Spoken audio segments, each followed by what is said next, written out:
dhiyaadha seenaa taataaf godha walii daddabarsaa baga jiraattan bika jirtanitti assalaamu alaikum isiniin jecha warri dhiyoo jirtan warri fagoo jirtanis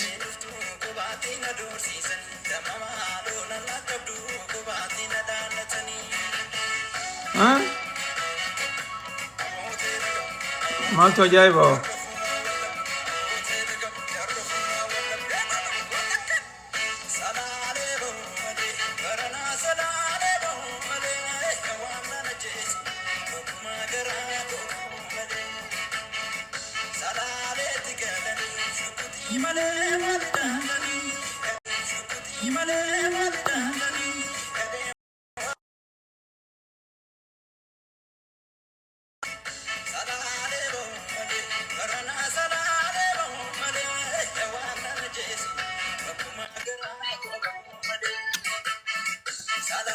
وعليكم السلام ورحمة الله وبركاته. سرانو داوچا jirtan barreessa mana keessatti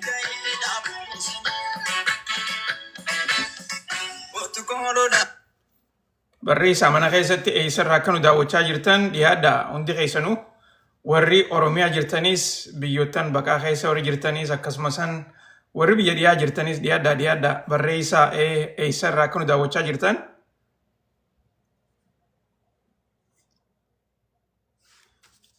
welcome warri South Africa da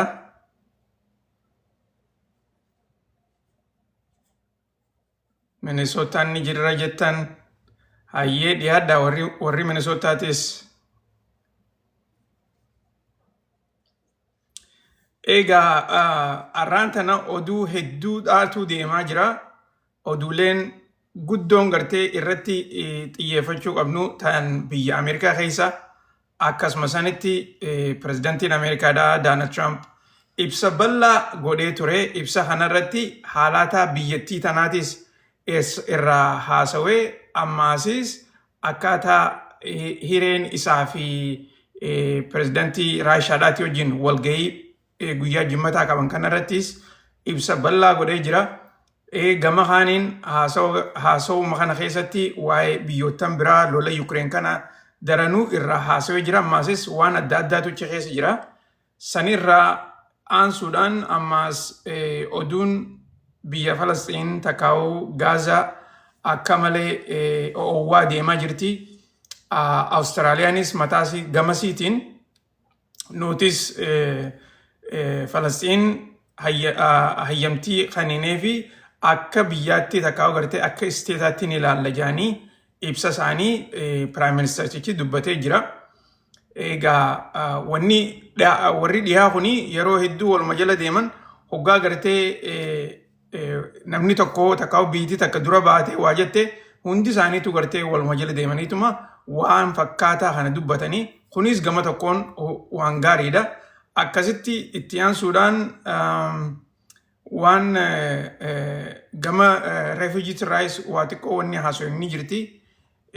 San hunda gartee obsaan hordofaa taap godhaa harka keessanii walii daddabarsaa kanarratti warreen dhugatti gartee waan kanarraa keessaafuu gartee waan ammaan tana bikka refujiidha waan ammaan tana irraa haasa'uu qabnu akkasuma sanitti wanni gartee irratti ammallee yaadachuu qabdan taniin kalee dubbachaa ture warri asaayilama Ameerikaa keessatti eeggachaa jirtan warri ammaasis green cardii qabdan takkaa'uu green cardii eeggachaa jirtan akkasuma san ammaas warri citizenaatis akkuma amma dura viidiyoolee adda addaa keessatti isin himaa ture sanitti tartiiboota viidiyoolee sanii qacarroo dhageeffadha warreen gaafii fi deebii gartee nuti kalee goone san dhageeffachuu barbaadan viidiyoolee YouTube irra maxxanseetiin jira viidiyoolee sanis dhaqaa laala guutuu isaa daawwadhaa maaliif gaafiileen isin qabdan achi keessatti isiniif deebiti jeetii yaada.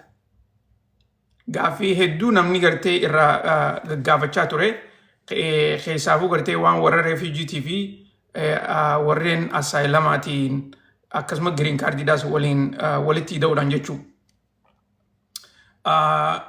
Namni hedduun waan haareenii akka jiru akka maasis mootummaan gaggeessaa jirtu kana dhagayaa jira. Garuu immoo akkamitti itti fayyadamnaadha rakkoon ta'u uummata keessatti gartee rakkoo uumaa jirtu akkamitti itti fayyadamuu dandeenya akkamii wanni kun nu laalchisaa dhugaa namayyuu appilikeeshinoota keessan istaatasii jijjiiruun isinirra jirti. Istaatasii kana immoo haalaataan mootummaan lafa keesse haareenyi kuni hojiirra ooluu qaba. Akka mootummaan ajaja haaree goote kanatti isinis ajaja mootummaa jala hordoftanii appilikeeshinoota keessan wal fakkaataa gootanii akkasitti mootummatti dhiyaachuutu isinirra jira.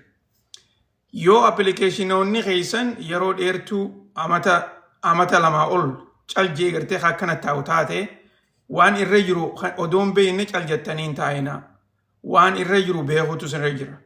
Warreen gartee looyeroota hojii hojjechaa jirtanii fi akkasuma sanitti warreen ifii teessaniif appilikeeshina guuttattanis jala deemadhaatii appilikeeshinoota keessan bakka inni irra jiru hubachuutu isinirra jira. Sana ammoo quba qabaadhaan isiniin jaa. Dursoo waa'ee oduutti gartee odoo hin dabarre dursoo odoo haraa oduudhaan hin dabarre duratti wanni gartee isin yaadachiisuu barbaadu hoggaa mootummaan appilikeeshina keenya haraa haareyaan guutaa gujaan appilikeeshinni duraanii san yoo guutee ergite hin ta'u jechuu. Yeroo akkana jaan maal jechuu isaaniiti appilikeeshina amma guutan jechuu isaaniiti malee appilikeeshina duruun guutee naqatte irraa dubbachaa hin jiran. Kan duruun guutee naqatte san akkuma guutee neexxe sanitti taa'uu qaba. Sanii miti karraa haasawaa jiranii appilikeeshinoota haaree inni hogguu jaan yeroo isaan haaree baasanirraa achi booda gartee yoo ka guuttatu taate haaree kana guutuu qabdaa jechuu. Akkasumatti ulaagaalee gartee isaan lafa kaayaniitu jira san jala deemtee guuttee akkasitti naquutu sirra jira. Tana gartee qacollo beekaa maaliif namni gama keessaatiin hogguu gaafii na gaafatu warreen duruun giriin kaardii naqannee jirru haareetti irra deebinee naqannaayii jechaa jirtan lakki akkasii miti. Haareetti irra deebitee naqachuun rakkoo qaba sanii miti wanni isaan irraa haasawaa jiran. Wanni isaan irraa haasawaa jiran eega appilikeeshina baasan booda warri gartee naqachuudhaaf deemtan appilikeeshina haaree isaan jaan kana naqachuutu isinirra jira. Akkasi. Tanaatanii jidduu warreen keezilee assaayilamaatii fi tan mootummaan warri assaayilama guuttattanii yeroo eeggachaa jirtan keezii teessan eeggachaa jirtan assaayilama keessan irra deebi'aatii guuttadhaadhaa warri isiniin jette karaa mootummaan xaliyaa ergiteeti jirti. Xaliyaa tana takka asitti ergitee jirti takka ammoo looyeroota keetitti ergitee jirti. Saniifuu warri gartee kana hin beeyne looyeroota keessan gaafadha. Kana hogguun jiru warra Ameerikaa dhufee feetu as heeraan dhufi takka ammoo heeraan ala hootu as biyya tana keessa jiraattee assaayilama gaafachuutti yoo jiraatte mootummaan Ameerikaadhaa assaayilama kana irra deebi'aatitii guuttadhaadhaa jechaa jiran. Kana keessa wanni takkataniin si yaadachiisu. Warreen assaayilama keessan irra deebitanii guuttatan interviewudhaaf hootaa yoo isin hin jaan warri IC kun gartee isin qabuun oolu. Kana gartee qacollotti quba qabaadhaa. Tooftaa adda addaa biyyootan akka isteetotan akka Arizonaatii fi Kaalifoorniyaatti itti fayyadamaniiti appointmentii feekii tolchanii appointmentii teetitti guyyaa kanaa hoottuu jaanii appointmentii ati hin qabne jechuu taati duraan quba hin qabne isaan godhaniiti akkasitti nama yaamanii nama hidhaa jiran. Tan ammaas quba qabaadhaa. Wanni isin ammaan tana karaan isin jala hordofuu qabdan haruma gartee akka duraan onlaayinii godhatan sanitti onlaayinii godhodhaa tartiiboota isaanii san jala deemaa malee namni biraa gartee isinii bilbilee appointmentii qabdi jaanii yoo kan isin yaaman taate appointmentiidhaaf hin dhaqina. Warri IRS warri USCIS dha ogguu assaayilama keega si gaggeessu bilbila si bilbilanii appointmentii qabdaa guyyaa kanaa hoottu siin hin jaan. So san akkasitti beekaan isin hin jaa.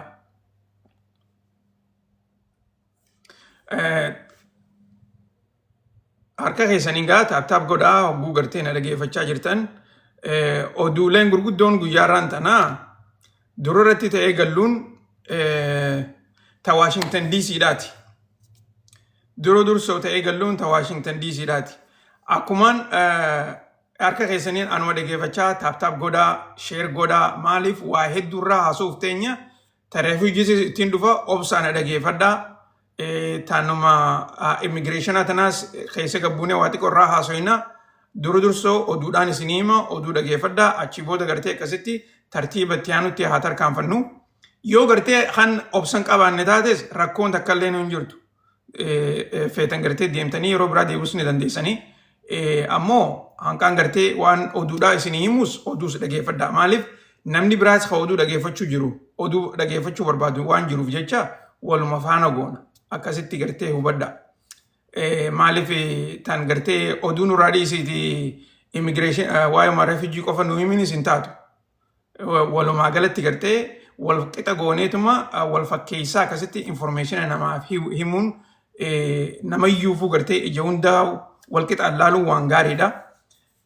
Ammoo tiyyo qofa gartee naa godhi ta biraa dhiisiinis hin taatu tana qaceelotti beekutu isinirra jira.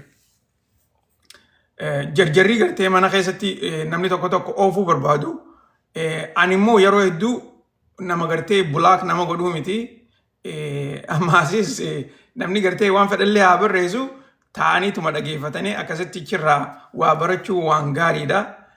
Saniifuu gartee obsaatii dhageeffadhaa yeroo gartee waan isin dhaga'uu barbaadanitti dhufnes akkasumatti gartee qalbii teessanii dhageeffachuun isinirra jirti. Tanaatanii hedduu immoo harka keessaniin taap godhaa walii daddabarsaa sheer godhaa koppii linkii godhaa chaanala kana gartee jajjabeessuun isinirra jirti. Maaliif akkumaan dheengadda isin hime warri tiktaakidha yeroo takka chaanaalli kun nuti gartee oduurra hogguu haasoynu oduu tanaas isaan akka gartee waan biraa riippoortii godhu jirrutti itti fakkaatti dhiibbaa yeroo takka irra godhuu ni danda'anii. Godhaniitu zaa 12ffaa na hidhanii turanii taraa dabartisanii hanqa wayyaa galgala irraa na hidhaniiti ilaa ganama galgala akkasaniitti gartee saa 12 nu hidhanii turanii saa 24. Tun egaa haaluma sooshaal miidiyaa ammaan tanaa kana.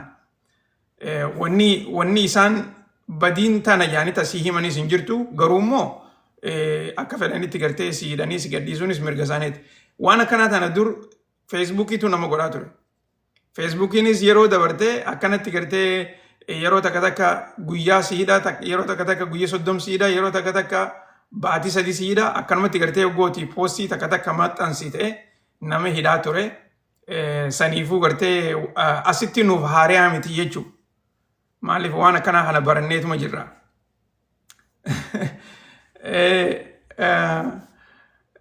Waan si hidhaniifis siif hin himan nageewuma gartee ati ummaa poosti godhuu hin dandeessu laayifii irra bahuu hin dandeessu ma siin jaani akkas godhaniituma appiil gootus appiilii kee turaniituma si deebi'an rakkoo takka illee hin jiru.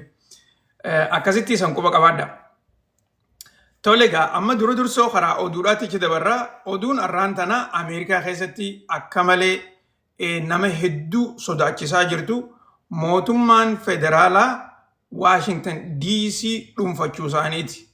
Mootummaan akkumaan gartee amma dura oduu adda addaa keessatti isin himaa ture Donald Trump mootummaan Washington DC tuni hujii biitti tun isii barbaachisu hojjechaa hin jirtu. Nageenyi magaalaa tana keessa hin jiru. Namni rakkachaa jira. Badiin takkaa'u gartee kiraayimiin akka malee ol ka'aa jira. Karaa tolchutti hin jiranii. Ikonoomii magaalaa tanaa guddisitu hin jiranii. Magaalaan tuni hoomlasiis hedduu qabdi. Tanaafuu waan kana hunda gartee nuti kiliin godhuu qabna. Magaalaa tana gartee akka magaalaa Ameerikaa fakkaattu. Washington DC'n magaalaa guddoo biyya tanaa akka fakkaattu. Goonee hujii tana gartee hujii caalaa irratti hojjennee isaan garsiisuu qabnaa yaadaju amma dura dubbachaati ture. Yoo xiqqaattee torbaan tokko dura inumaatu pireezidentiinis ifatti dubbateeti itti aansuudhaan gorsaan isaa kan itti aanaan White House'dha kan ta'e Stephen Miller hajaaniin sanis Washington DC'n inumaatu gartee akka Itoophiyaadhaatii fi akka Bagdaad fakkaatti jedhee yeroo inni dubbate oduu keessatti isin himeetiin ture. duba yaaduma kana hojiirra oolchuudhaaf pirezidaantiin Ameerikaadhaa galgala edaatirraa eegalanii Washington DC National Guardiidhaa fi FBI Delta Force akkasuma sanitti warreen humnoota biraatiinis kan gartee mootummaan federaalaa gaggeessituun guutuu magaalaadhaa dhuunfachaa akka jiran miidiyaaleen garaagaraa gabaasaa jiran san qofa odoo hin taane viidiyooleen ummataatilleen akka ifatti garsiisaa jira. Kanuma wajjin walqabatee ummanni yaada isaanii kana dura dhaabbachuudhaaf hiriiran adda addaa Washington DC keessatti guyyaarraan tanaa kana godhaa jiran. Kanuma maasis ummata kana hiriira isaanii kana duraa balleessuudhaaf National Guardiin akka malee hoddomminaan jara kana bakka isaan hiriira itti ba'anii jiran dhaqanii akka duraa balleessaa jiran miidiyaaleen gabaasaa jiran. Akkasumatti warreen social miidiyaadhaatis viidiyoolee adda addaatiin bakka sanirraa istiriim godhanii akkasitti namayyuu garsiisaa jiraachuu isaanii wanni gartee viidiyooleen achirraa bahu guututti ni garsiisa. Akkuma gartee oduu kana keessatti arraan tan isinii hime waraanni National Guardiidhaa inumaatu hoddomminaan dhufee magaalaa guutuu gartee akka isaan barbaadanitti lafa qabanii ajaja federaalaatiin akka isiin jiraattu godhuudhaaf deeman jaaniiti odeessaa jiran. Kanumarratti warreen yaada kana dura dhaabbatu irra hedduun isaanii akka jechaa jiranitti mootummaan tuni akkaataa magaalaa tana qofa odoo hin taane magaalaa tana qofa odoo hin taane isteetoon biraatis sababa kanatti harka galfatanii mootummaa isteetota gartee isaan hin barbaanne itti hombolchuudhaaf ta'an hojii irratti itti garsiisaa jiranii jaaniitti odeessaa jiran. Kanumaa jool qabatee pirezidaantiin Ameerikaadhaa akka jeetti inumaatu wanni gartee akka magaalaan Washington DC tana taate tuni magaalaan Chicagoodhaatii fi magaalaan Los Angeles rakkoo tana keessa jiranii jedhee dubbatee jira. Inumaatu magaalaa Los Angeles keessa irraa illee isteenni Kaalifoorniyaa mataan isaatu rakkoo hamtuu keessa jira jedheeti dubbachaa jira. Kanaaf namoonni warreen gartee paartiin Deemokiraatiidhaa takkaa'u paartiin pirezidaantii Ameerikaadhaa ta'an gartee ammaan tana inni keessa jiru paartii Riippablikaanaati. Warreen paartii Deemokiraatiidhaa kan yaada isaa kana faallaa deeman irra hedduun isaanii balaaleffannaa adda addaa gaggeessaa jiran. Akkanumatti warreen gartee pirezidaantii Ameerikaatiin maqaa adda addaa itti baasanii inni kun gartee faashistiidhaa takkaa'u immoo warra gartee anamaleedhaan aangoo biyyattii tana dhuunfachuu barbaadu. Inumaatu wanni ammaan tana isaan godhuudhaaf deeman magaalaa Washington DC qofa odoo hin taane mootummaa federaalaa tana guutuutti harka isaanii qofatti galfataniiti dhuunfaadhaan waan fedhan akkatti godhuu deeman akkasumas humna biraa humna gartee uummata biyya tanaa guutuutti hacuucanii dhaamsuu barbaadanii. Kun immoo lola hamaa biyya tana keessatti fiduu ta'aa jaaniiti odeessaa jiran. Wanni tuni akka amma duraatti inumaatu yeroo hedduu gartee biyya Ameerikaa keessa wanni kanaa kun hogguu taatu fakkeenya amma duraarraa ilaalanii namayyuu gartee ekspoortoonni adda addaa irraa dubbata.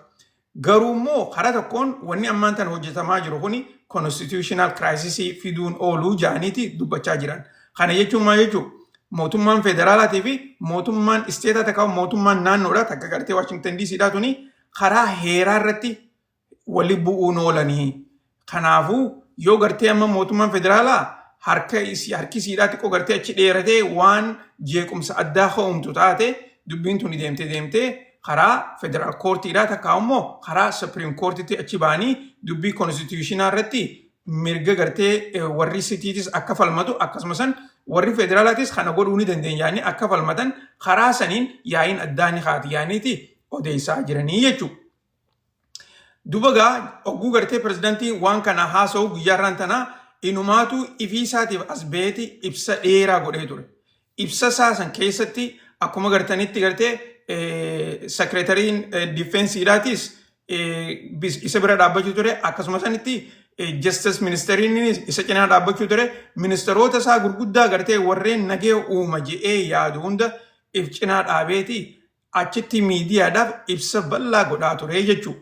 Ibsa kana keessatti akka gartee Washington DC tanaa fi inumaatu magaalaa Chicaagootii fi Kaalifoorniyaa tana wanni gartee isaan godhuu barbaadan fakkeenya biyyattiidhaa ta'ee warreen biraatis akka isaaniitti isaan jala akka hordofan.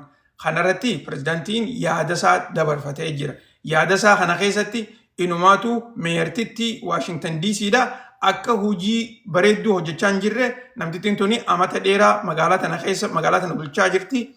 Jijjiirama guddaan isiin fide takkallee hin jiru. Namni kanaa hungartee biyya tana magaalaa tana gartee gaggeessuu hin qabu yaadaju dubbatee jira. Kana birallee dabree karaan Waashingtan DCdha kuni akka malee karaa badaadha. Inumaatu baajeta gartee nuti baafnuuf waan itti baasan waan irra hojjechaa jiran hin beeynu. Karaa as jiru kana gartee yoo hin tolchine taate ammaasis kiriminaalota gartee magaalaa tana keessa jiru warra gartee magaalaa keessatti waa balleessu kana yoo isaan qabanii mana seeraatti hin dhiyeessine hojiin poolisa Waashingtan DCdhaatis maal akka ta'e nuti hin beeynu jedhee dubbatee jira.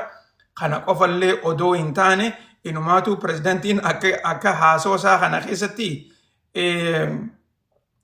warreen gartee DC keessa hojjetan keessaafuu magaalaa keessa warra hojjetanii fi warreen miskiinota gartee karaarra galan yoo jiraatan fi kan jiranillee Waashingtan DC keessa akka daddafanii ba'an ammaan tanaan if dura isin yaadachiifna jedhee dubbatee jira. Warri nagayaan Waashingtan DC dhufee dalagatee keessaa deemu immoo nagayaan akka gartee dhufanii dalagatanii bahuu danda'anitti mijjeessuu fi qabna.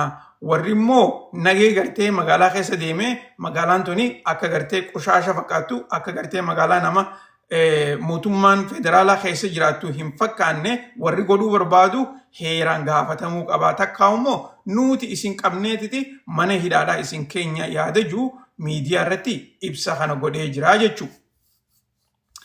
Dubbiin tan Waashingtan DCdhaa tuni ammallee gartee dubbii haareetti gartee uumamaa deemaa jirtu takkaa immoo developing story tan jaaniin sanii guyyaarraa wanni haareeni waan uumamaa jiruuf jecha fuuldura kan gartee galgala kanaas wanni haareeni gartee mootummaan federaalaa inni gooti jaanii odeessaa jiranii saniis hogguma isaan godhan as baanee irraa dubbanna. Gama kaaniin wanni gartee amma DCtti godhaa jiran kuni waan asitti dhaabbachuudhaaf hin deemu. Inumaatu mootummaan federaalaa gartee waan akkanaa kana bikka biraattis akka fakkeenyaatti laaluudhaaf akka fedhii qabdu irra deddeebanii warreen mootummaa dura dhaabbatan dubbachaa jiraniin isiniin jaa. Kanatti aansuudhaan oduun itti aantu tan irraa haasa'uudhaaf deemnu.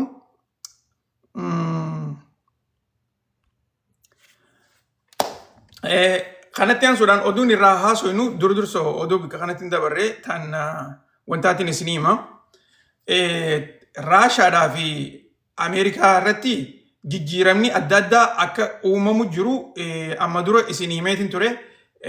Kanaa wajji wal qabatee guyyumaarraan tanaa pirezidaantiin Ameerikaadhaa yeroo bikka White House'tti dhaabbatee ibsa addaa kana baasu ibsa kana keessatti akka ifii isaatiin jeetti guyyaa jimmataa kana pirezidaantii biyya Raashaadhaa Puutinii fi pirezidaantiin Ameerikaadhaa Doonaald Tiraamp Alaaskatti wal arkanii walgahii godhuudhaaf deeman. Walgahiin tunis lola Yukureenii fi Raashaa jidduu jiru kana akkaataa itti xumuran irratti haasa'uudhaaf deeman. Kana irratti yeroo gartee pirezidaantiin Ameerikaadhaa dhaabbatee miidiyaadhaaf ibsa godhu irratti qabxiilee adda addaa dubbatee jira.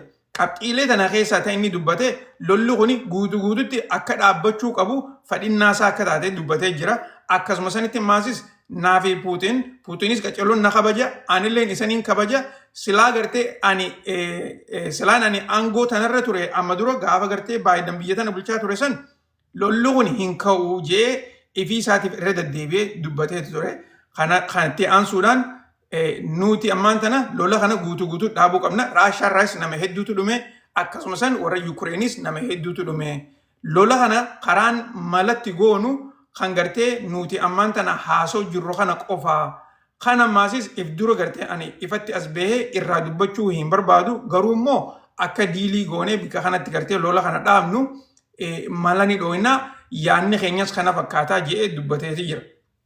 Yaada kana keessatti wanni takka gartee ta'inni irra deebi'ee dubbatee jirtu Yukureen lafa siidhaa tan lola kanarratti dhabde takkaa'uu gartee mootummaan Raashaadhaa irraa fudhatte irra guddoo siidhaa akka olii boodan arkanne asirratti dubbatee jira.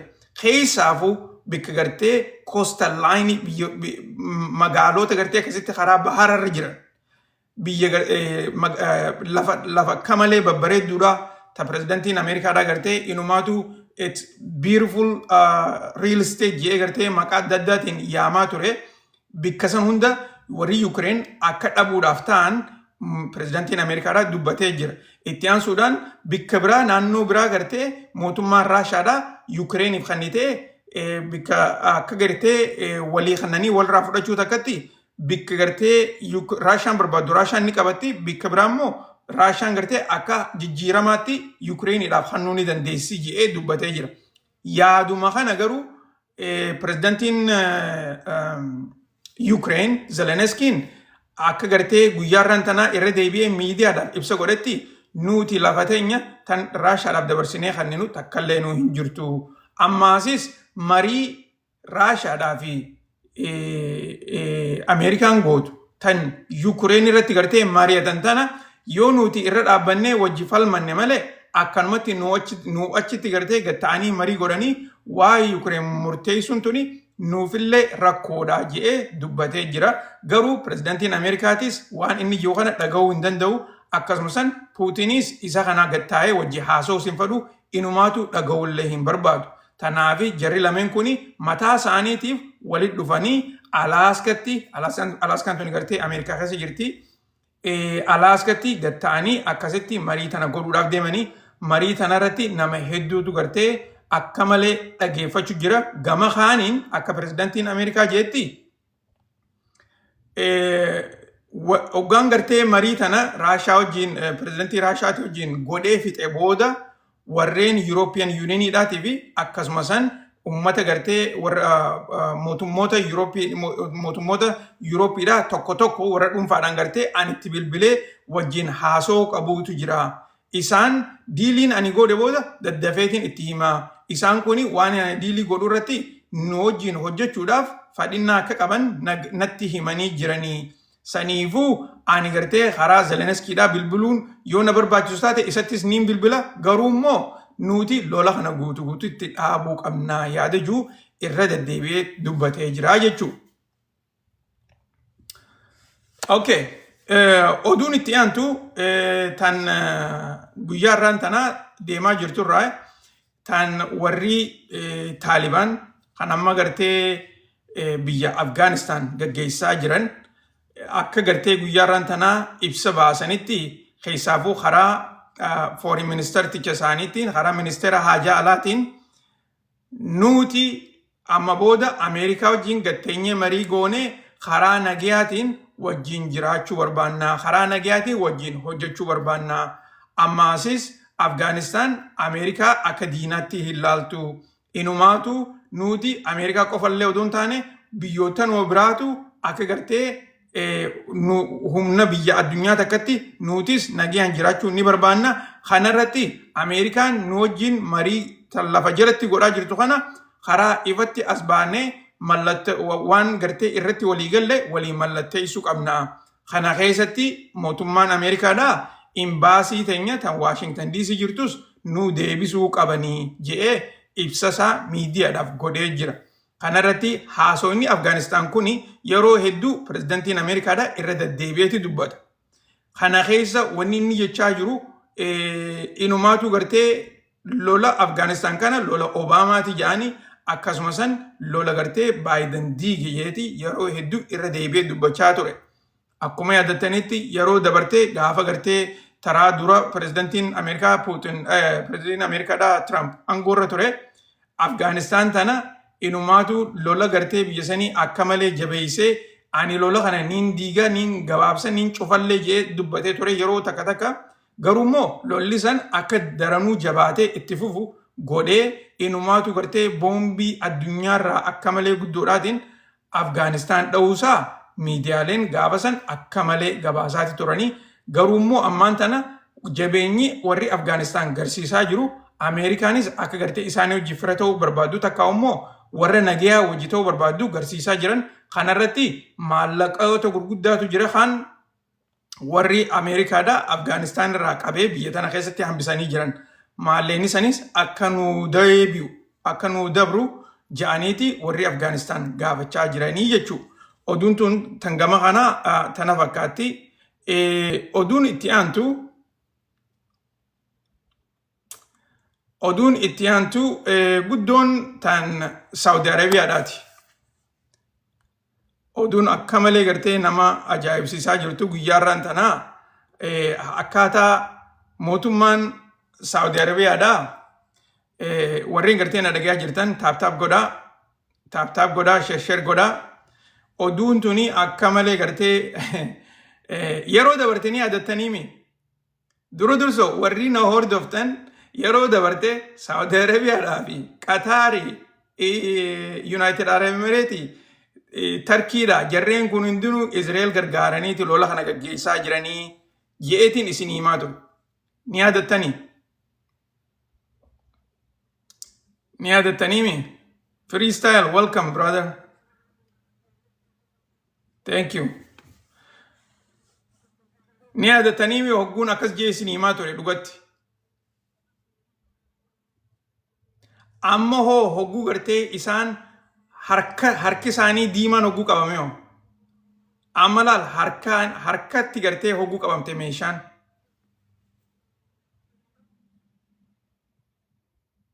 Meeshaa waraanaa markaba isaanii guutaniiti eessatti ergaa jiran? Israa'eliif ergaa jiran. Meeshaa waraanaa.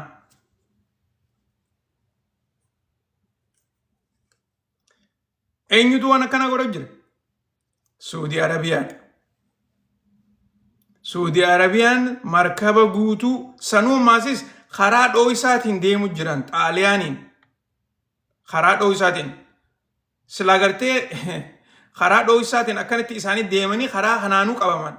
Amma markabni isaanii Xaaliyaan dhaqee achitti gartee hafuura baafachuudhaa fi gaaza naqachuuf kana guuchi dhaabbatee hojjettoonni Xaaliyaan markabni kuni gartee markaba Saudi Arabiyaadhaa tahee ni beekan.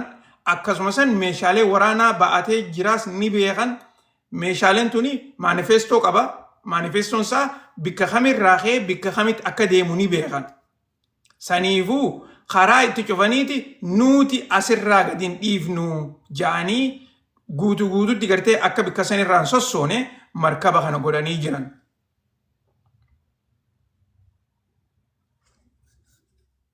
Warri kana godhu ummata Xaaliyaanii beeka. Ummata Xaaliyaaniitu waan kana hojjechaa jira. Harka keenyaan meeshaalee waraanaa Israa'eliif erginee ummata miskiina warra gartee ijoollee fi shamarran hin fixnu ja'aniiti miidiyaalee adda addaatiif ibsa godhanii jiran. Wanni biyya san keessatti deemaa jiru nuti akka namaatti ni balaaleeffannaa. Akka ilma namaa tokkotti namni gartee akkasi dhumuu isaanii kana ni balaaleeffannaa ja'aniiti irra deddeebi'anii dubbachaa jiran. Dhugaa dubbachuudhaaf wanni kuni sooshaal miidiyaa gubbaa irratti akka malee nama hedduu aarsaa jira. Namni waan kanatti gartee hin aariin hin jiru dhugaa dubbachuudhaaf. Hojiin Saudi Arabiyaadhaa hogguu akkanatti duraa saaxila baatu. Waan kana laaftutti hin laalinaa. Akkuma amma dura isin himaa ture Tarkiinis gaaza meeshaa waraanaa inumaatu Tarkiin waraanallee ergitee jirti. Waraana isaanii 5,000 oliitutu Israa'el keessaa Hamaas wajjin wal dha'u jira. Tarkiin akkas gaazaa fi meeshaalee waraanaa hannuu fi bira dabarteeti innaawaa isaan namallee erganii jiran. Morookkoonis akkasumatti waraana ergitee jirti. Karaa Israa'el. Kun egaa oduu idaannoodhaati. Tanaan madura isin hin himne waraanonni Arabaa akka gartee Israa'el keessatti Israa'el wajjin hidhatanii lolaa jiran isinii himaatiin ture. Waraanonni biyyootan Arabaa kana keessa akka Morokkoon faanis keessa jiran. Dhugaa dubbachuudhaaf. Wanni kuni laaftuu isinitti hin fakkaatin. Tanaafi jarri kuni halkanii guyyaa akkanatti dhuman.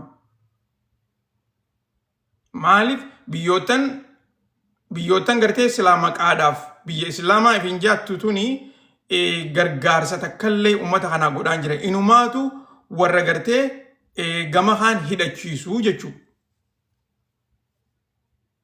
Tanaafi biitikka Iiraan waan kanarratti ifa baatee access of resistance jaaniini gurmuu addaa tolfatan. Tana beekaa. Gurmuu addaa tana amman tolchine jarri kuni yoo xiqqaatte amata 20 dura tolchan.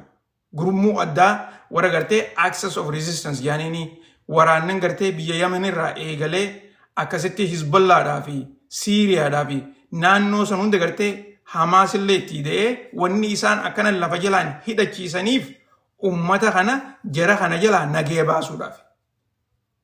Amma yeroo takka warreen deeggartoonni biyya Suudiitii fi warreen gartee poolitikaa addunyaadhaa quban qabne walumaan akkamatti gartee ija guduunfateetuma Suudii akkana deeggaru.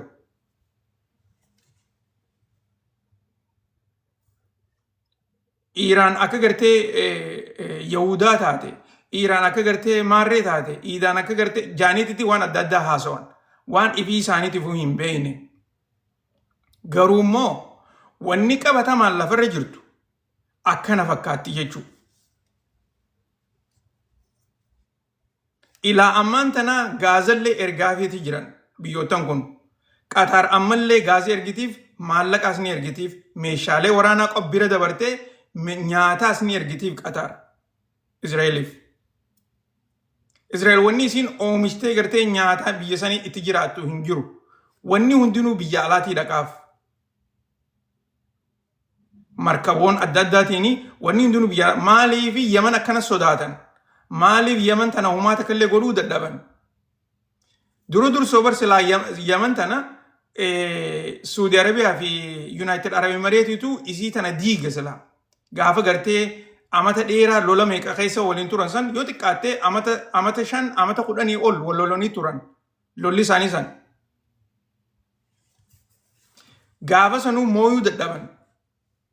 Humnoonni adda addaa itti hirmaattee inumaatu marsinarii gartee waraannan bitamee namaa lolu hundatti bitaniiti mootummaa Yemen tan Huusiidhaa tana jijjiiruu dadhaban. Wanni kun hundinuu walitti hidhaadha beekaa. Akkanatti gartee adda babaafnee irraa haasoynu malee walitti hidhaadha. Silaa danda'anii markabni Suudiidhaa kuni deemeeti akkasitti gartee markaba bahara diimaa kanarra olii gad deemeeti dhaqaaf. Ni beekan biitii Huutiin markaba kana silaa ni dhooyti. Tanaafi karaa Yuurooppiitiin akkasii meeshaalee waraanaa fuudhanii Israa'el geessuudhaaf tattaafachaa turan. Karaa irraa fagootiin jechuudha.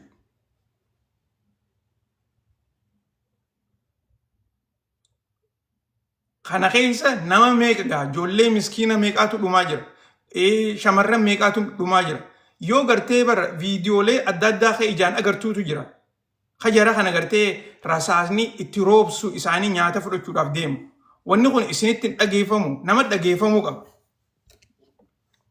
Namni irra hedduun gartee Falastiin biyyateetii miti maaliif irraa haasoo itti faaja? Maaltu waan Falastiin sigee waan gartee uummata keetii irraa haasa'e waan Oromoo irraa haasa'e?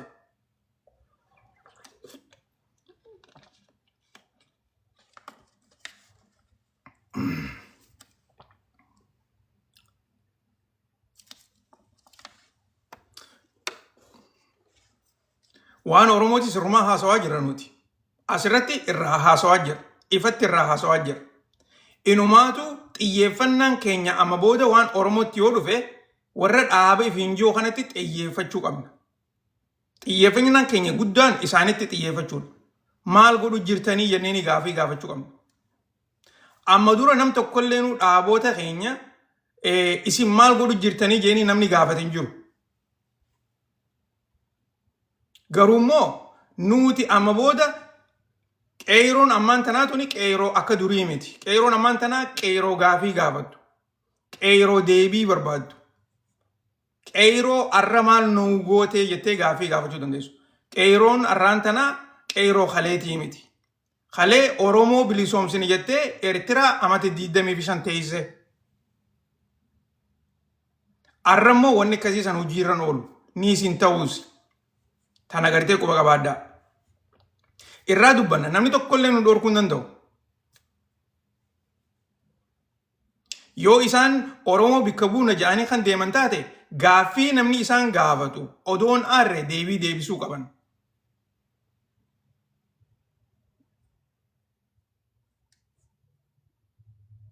Yoommoo gartee daldala lafa keessa jiraatan taate dhugaa gaaffii dhageessuu hin danda'an sitti aaruus ni danda'an. Maaliif daldala keenya nurraan tuqinsiin jechuudhaaf.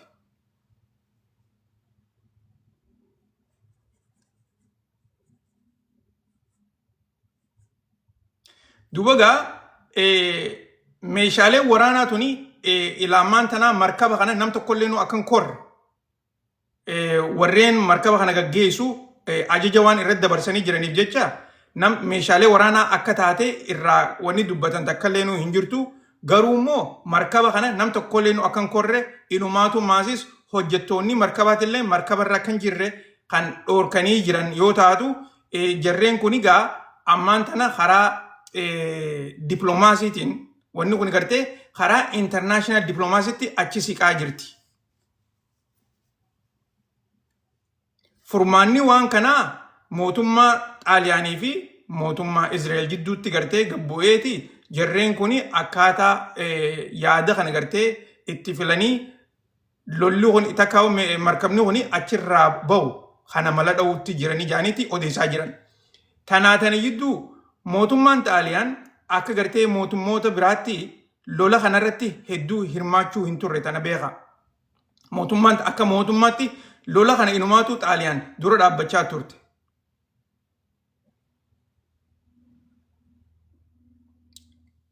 Amma biitti Firaansifaan warra gartee eega lolli kun amata tokkofaa deeme boodarra gartee jalaa dhaabbachaa turanirraa. Firaansiin akkasi.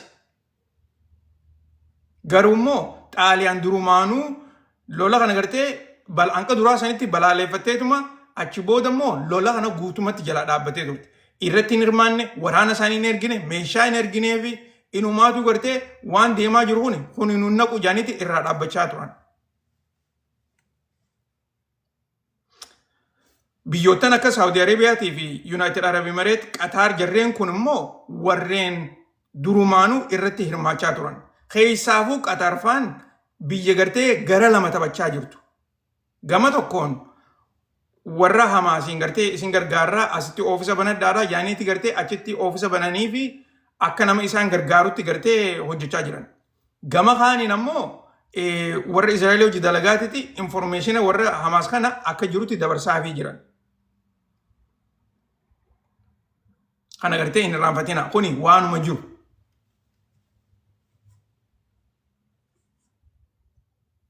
Sababa sanitti gartee warreen jara gartee Ismaa'eel Haniyyaadhaatii fi warreen biraatis akkaataan isaan itti ajjeesan waan informeeshina isaanii gartee bikki isaan jiranii fi bikki isaan deeman hunda gartee kannaniifiif jarreen san hundinuu dhumuu danda'an.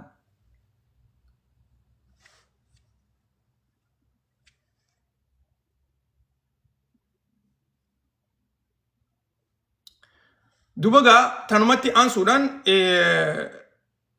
oduun gartee akka malee garaa nama nyaattu tanii isiniitii ta'u oduu gurbaa shahidee ta'e kana maqaan isaa Anas Al-Shariif kan jedhaniin Aljaziiraadhaaf gaazexeessaa tahee yeroo gabaabduu ka hojjete guyyaa kaleedhaa mootummaan waraanni Izraa'el hospitaala duratti isaa riippoortii godhu jiru ajjeesanii turan.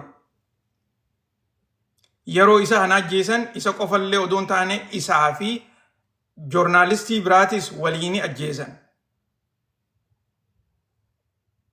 Anas kun nama gartee akka malee addunyaa tanarratti jaalatamee keessaafuu gartee waan ummanni Falastiin guyyaarraa keessa oolu. Eega riippoortii godhe booda gama akkaawuntii isaa tan sooshaal miidiyaatiin oduu adda addaa ummataaf dabarsaa ture. Namtichi kun nama bikka miidiyaalee sooshaal miidiyaa akkaawuntii pilaatfoormii adda addaa irratti nama gartee isa dinqisiifatu kana akka malee horee guyyaarraa sa'aarraa waan keessa jiran namaaf dabarsaa ture tokko jechuudha. Dhugumatti gartee nama ummata biyya isaatiif jecha jiruusaa guututti jijjiiree akkasitti lubbuu isaa tana kennee jechuudha. Ammaas gartee waan takka yaadadhaa. Inni kuni nama duraatii miti, nama boodaatiis miti. Karaa gartee joornaalistii biyya Falastiin keessatti dhumuunsaa nama duraatiis miti. Inni nama 248ffaadha ammaan tana. 49ffaadha inni. Isa dura yoo xiqqaate nama 248tu dhume. Joornaalistuma qofa jechuu amata lameen dabre kana keessatti. Yeroo hojii tana fudhatu akka du'uuf deemu ni beeka. Maaliif nama 200 oliitu isa dura akkanumatti dhumee jira.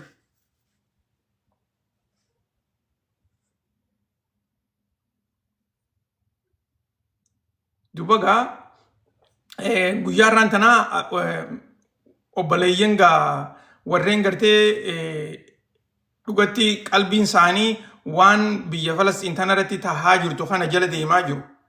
Namoonni gartee addunyaa tanarra jiran akka malee gaddaa akka jiran poostiileen isaanii tan sooshaal miidiyaarra jirtu tan X gubbaarra jirtu hundinuu gartee isa kana irra kaayanii akka malee namni kun gartee gadda keessa jira.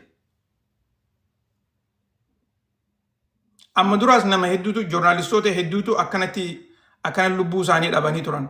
Warreen gartee miidiyaalee garagaraatiif hojjechaa turan akkasuma sanitti maasis akkaawuntiilee tan dhuunfaa isaaniitiin oduulee adda addaa gartee ummataaf poostii godhaa. Namni gartee asir biyyootan alaa kanarraa isaan kana hordofaati turan. Nama hedduutu isaan hordofaa turan. Yeroo takka faa laayivii faa gartee bahaniiti namni 30 namni 40 isaan daawwata. Hogguu isaan laayivii seenanii gartee waan takka agarsiisan. Dubagaa arrallee inni kun lubbuun isaa eega dabartee guyyaa kaleedhaati. Garuu immoo arraan tana gartee nama hedduutu waan kanarraa ammallee gaddaa jira. Tunillee gartee oduu guyyaa kana deemaa jirtu irraa takka isiniin jechuudhaaf.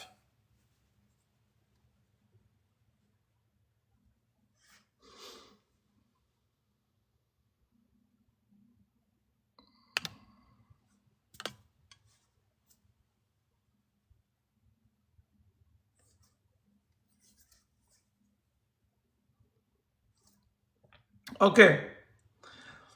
Waatiko haasawa pirezidantii Ameerikaadhaa Donald Trump fi kan Putin kana irratti xiqqoo isinii deebi'a waan gartee irraa haasoo qabnu dursoo wanni reebuun tanarraa haasoo inni san tan Ameerikaadhaa fi Raashiyaa qofa odoo hin taane tareefu irraa haasoo inni tan Yukreenii fi Raashiyaa qofa turte. Ammaan tan ammoo tan gartee hariiroo Raashiyaadhaa fi Ameerikaatti deebitii jechuudha. Kana keessa ha jiru ikoonomiidha. Ameerikaadhaa fi Raashiyaadhaaf kana keessatti gartee wanni ammaan tana qacollotti irratti xiyyeeffatamee jiru ikoonomiidha. Yoo gartee isaan kuni irratti ha walii galan taate guyyaa jimmataa kana lola kana dhaabuu irratti akkasuma sanitti waan Ameerikaan barbaadduus gartee Ameerikaan waan Raashiyaan barbaaddu hunda gootee fi lolli kun akka dhaabbatu barbaadan gabaabinatti. Inumaatu wanni isaan gartee irratti xiyyeeffatan. Raashiyaan akka gartee waan barbaadde san argattee waan Ameerikaan jetteen gartee lola kana dhaabdee karaa nagayaatti Ameerikaa deebituu barbaadan. Kana keessa wanni isaan godhuu barbaadan guddoon isiidha Raashiyaadhaa fi Chaayinaa adda baasuudha. Tana qacollotti hubadhaa.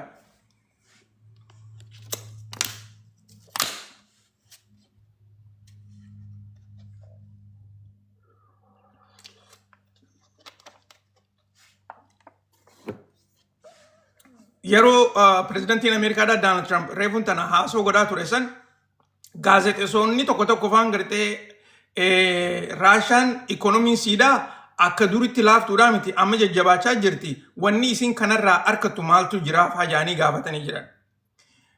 Wanni isaan kanarraa arkatan waa hedduutu jira jee dubbatee jira. Nuti yeroo ammaan tana biyyootan akka Hindii faa biyyootan biraatis kan gaaza Raashiyaarraa bitatu teerif parsantii 50 takkaa'u dhibbentaa 50 irra keenye jirra akka isaanirraan binne dhorkuudhaaf jedhee dubbatee jira. Kanaas yoo gartee hariiroon teenya kan toltu taate nuti kanaas irra xiqqeessuu ni dandeenyaa jira. Gama kaaniin Raashaan akka duritti gartee bikka feetetti gaazisiidhaatis akka gurgurattu meeshaalee biraatis meeshaalee gartee biyya warra dhihaatirraa bitachuu dandeessus akka bitattu nuti ni gargaarra. Isaan hariiroo isaanii gartee loluma kana haa dhaabanii malee karaa barbaadanitti as deebi'anii faayinaansii addunyaa irratti ida'amanii hojjechuudhaaf nuti gartee waan barbaachisu ni goonaa fi je'eeti dubbachaa jira. Kana keessa wanni guddoon Raashaan irraa argattu harma ikoonomiitti achi gartee xiyyeeffachuudha jechuudha. Itti aansuudhaan yoo gartee haasofni isaanii kan tolaa deemu taate waa'ee niikuleeraa irrattis marii ni godhan jedhaniiti odeessaa jiran. Dubbiin niikuleeraa tuni tan gartee niikuleer armimantii biyyoota lameenii ammaan tana niikuleer reesii irra jiran jechuun mootummaan lachuutu akka feetetti gartee niikuleera oomishachuu jirti. Dura immoo akkas hin turre. Hariiroo tana keessa lola kana keessa waan bahanii jiraniif jecha ammaan tana immoo sanirrallee akka gartee irra deebi'anii niikuleera haaree gartee biyyoota lachuutu akkan hojjenne takkaa'u akkan oomishne irratti marii godhuu barbaadanii jaaniiti odeessaa jiran.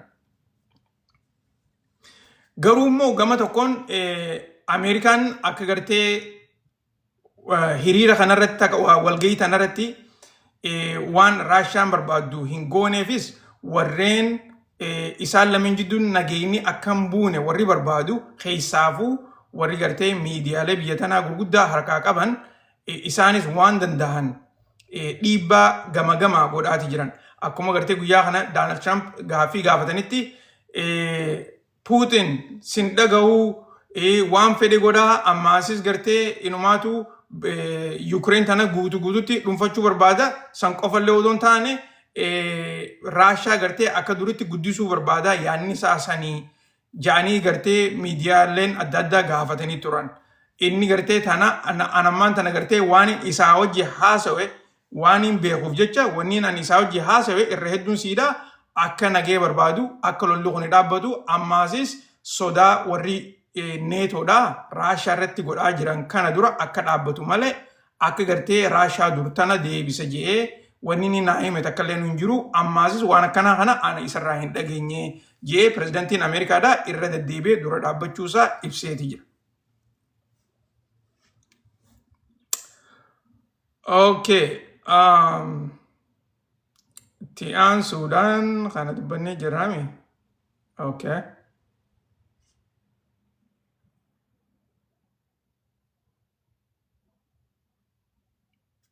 Okay.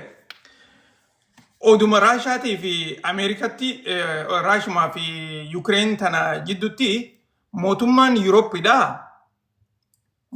Yuurooppiidhaa maallaqoota takka agartee horii Raashaadhaa kan lola kana dura amata sadifaa dura firiis godhan dura qaqqaban horii san fuudhanii Ukrainiif kennuudhaaf deemanii jatti oduun tun. Amma gartee waan kana wanni godhaniifis akkuma gartee amma irraa haasawaa jiru lolli Ukrainii fi Raashaa jidduu kuni warra gartee akka dhaabbatu hin barbaanneetu gama duubaatiin akkanatti jijjiirama addaa uumuu barbaadan. Warri Yuurooppiidhaa kuni warra lolli Ukrainii fi Raashaa jidduu kuni akka dhaabbatu barbaaduu miti.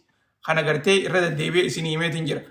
Akka gartee baatii 4 dura yeroo pirezidantiin Ameerikaadhaa if dura dhaabbatee gartee nuti lola kana dhaabuu qabna ammaasis Zeleniskiin aangoo gadhiisuu qaba inni kun gartee dikteetara yeroo hedduu dubbachaa ture san warri gartee lolli kun daranuu jabaatee akka itti fufu godhaa turan warra Yuurooppiidhaati. Amma immoo deebi'anii gartee maallaqa Raashaadhaa kan doolaara biiliyoona takkaa fi qabxii 7 ga'u yoo fuudhanii Ukrainiif kennan Raashaan kanarratti akka malee aaruu teessi. Ammaasis Raashaanis horiilee Yuurooppiitu jira kan biyya isaanii keessatti qabanii hambisan. Horiilee kaampaanoota Yuurooppiidhaa kan biyya isaanii keessatti qabanii hambisaniitu jira. Yeroo gartee wal loluuf deeman san horii Raashaadhaa hedduudha firiis godhan. Ameerikattis firiis godhaniiti Yuurooppii keessattis firiis godhanii jiran. akkasuma san Raashaanis horiilee Ameerikaatii fi horiilee Yuuroopiidhaa hedduu firiis gootee jirti. Duba gaa kanarratti maallaqa kana gartee Raashaan Yuukireen gartee yoo EU'n yoo Yuukireen bakka kan taate Raashaanis waan akkanaa kana gartee kan isaanirra dhiibbaa godhuudhaaf teessii jechuudha. Tana fakkaatti ti'aan Suudaan. Let's see. Okay. Dhumarratti oduu biyya teenyatti achi deebina. Guyyaa har'aan tanaa oduun gaariin takka biyya teenya keessatti taate Ethiopian Airline'n airportii haaree Bishooftutti akka ijaaruudhaaf deemu irra hedduun keessan quba qabdan jeetii yaada. Airportiin tuni yoo xiqqaatte toora doolaara biiliyoona 10 oliitiin jaaratamtii jaanii odeessaa jiran. Airportiin tuni ammaasis tan guddinaan Afrikaarraa tokkoffaa taati, guddinaan bareedinaan akkasumas xayyaaroota hedduu qubachiistee haasuudhaan warra gartee olii gad deemu takaa'u tiraavelooroota nama gartee miiliyoonaan lakkaa'amu yoo xiqqaate hojii tanaaf gartee tajaajila adda addaa godhuudhaaf airportiin tuni barbaachiftii jaanii oduun tuni gartee ni ibsiti. Kanarratti akkaataa maallaqni waan kanaa itti gaggeeffamu baankiin AFDB jedhamtu takka immoo African Development Bank jaaniini isaan maallaqa kana gartee biiliyoona 10 ol raise godhuudhaaf nuutis miiliyoona 500 lafa kaa'uudhaan eegaluu keenya beekamuu qabaa jaaniiti dubbachaa jiran. Duba baankiin gartee AFDB'n tuni tan akka investment baankiitti maallaqa liqiidhaa biyyootan adda addaatirraa fi akkasumas dhaabbootan biraatirraa walitti qabdee hojiin tuni akka gaggeeffamtu irratti gartee hojjechuudhaaf deemtu jechuudha. Kanarratti guyyaarran tanaa yeroo waliigaltee tana godhan akkanatti gartee warreen itti gaafatamoota ta'an walii mallatteessaniiti jiranii jechuudha. Baankiin African Development Bankiin tuni baankii akka gartee baankii walli baankii Afrikaati jechuudha gabaabinatti. Takka immoo baankii Afrikaa tan gartee investment irratti yeroo hedduu xiyyeeffatu. Baankiin tuni maallaqa kana gartee EVCtiif miiliyoona 500 lafa keesse kaan ammoo warreen dhaabootaa fi akkasumas kaampaanoota gurguddaa biyyootan addunyaa kanarraa keessaafuu gartee baankiilee biraatis irratti gartee hojjetanii isaanirraa gargaarsa adda addaa gartee walii qabanii maallaqa doolaara biiliyoona 10 walii qabanii saniin baankiin tuni akka ijaaramuudhaaf teessu irratti hojjechuu isaaniiti gabaasaa jiranii jechuudha.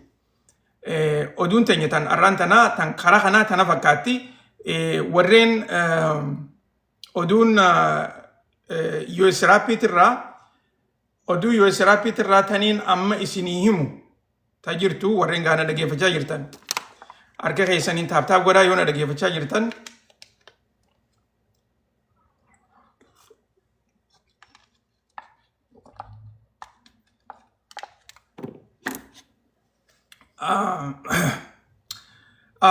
Oduun US Rapid'aa ila ammaan tanaa sarkii koortiin dhageettii isaanii akkuma itti fufanii jiranii tanarratti murtii takkarrallee hin geenye ibsa takkallee hin baafne.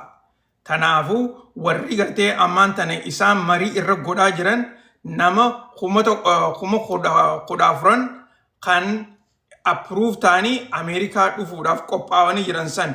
Kanarraa immoo warra case by case'itti keesiin isaanii ilaalamuu qabdi jettee amma dura koortiin jalaa dubbate san irratti ibsa gartee barbaaduudhaa fi sarki koortii tana bira jiranii sarki koortiin tana guyyaarraan tanaa tana marii godhu jiran amma dura oduu haareen baafne oduu tana gartee nu bira gartee guyyaan waan hin dhumneef jecha guyyaan ammallee ganaadha.